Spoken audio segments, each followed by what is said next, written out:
Hi everyone. What's the question here?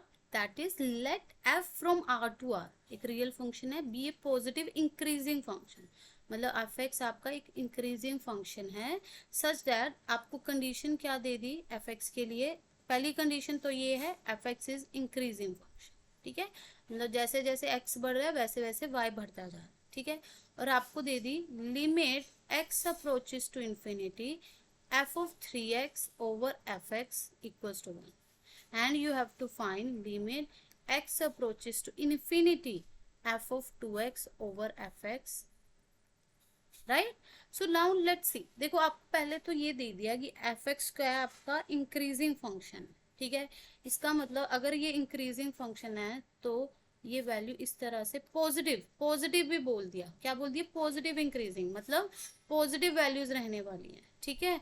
तो आपका function कुछ हम कह सकते हैं zero, F x is positive, it is, but if it is a positive function and increasing तो ये 2x से तो छोटा होएगा, एंड देन ये फिर 3x सबसे बड़ा, ऐसे एंड सो ऑन। क्यों हम ये ले रहे हैं, क्योंकि अगर आप लिमिट्स में देखो आपकी values F x, F of 2x, F of 3x है, ठीक है।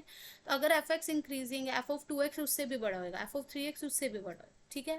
तो हम ट्राई करेंगे to modify in the required condition, ठीक है। अब देखो अगर मैं सबको एफ एक्स से divide the whole inequality by F X, अब देखो, अब आप सोचोगे इनइक्वालिटी है, एफ एक्स से डिवाइड करें, बच्चे आपको ऑलरेडी पता है एफ एक्स पॉजिटिव है, तो डिवाइड करने पे ना एफ एक्स के इनइक्वालिटी पे कोई फर्क नहीं पड़ेगा, इनइक्वालिटी वहीं रहेगी, ठीक है। जीरो से तो फर्क ही नहीं पड़ेगा।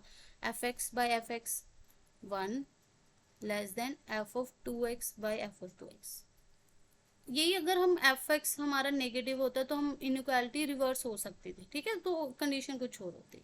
यहाँ पर क्या आया आप देखो, 0 less than 1 less than F of 2x over F x less than F of 3x over F X, ठीक है।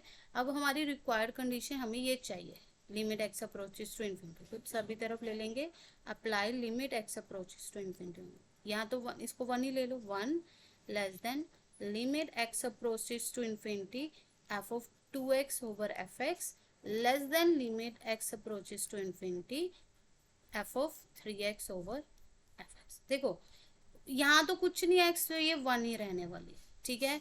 Limit x approaches to infinity, ये क्या हो गया, अगर देखो आपने एक सैंडविच थ्योरम पढ़ी होगी, क्या कहती है sandwich theorem, f x less than g x less than h x less than h x. तो यहाँ पर अगर एफ एक्स और जी एक सैंडविच है, जी x is sandwich in between F x and H x, और अगर limit x approaches to infinity और A F x equals to limit x approaches to A H x, तो हमारी ये limit x approaches to ji x के भी same limit equal होती है। तो यहाँ से हमें पता ऑलरेडी ये 1 है, ये भी 1 हमें गिवन है, तो by sandwich theorem limit x approaches to infinity F of 2x over F X भी आपका क्या आ गया, 1 आ गया। सो फाइनल आंसर हमारा इसका क्या आ गया, 1, राइट। सो दैट्स हाउ, यहाँ पर हमने कौन सी थ्योरम यूज की है, सैंडविच थ्योरम, ठीक है। ये आप ध्यान से अप्लाई करें। Thank you.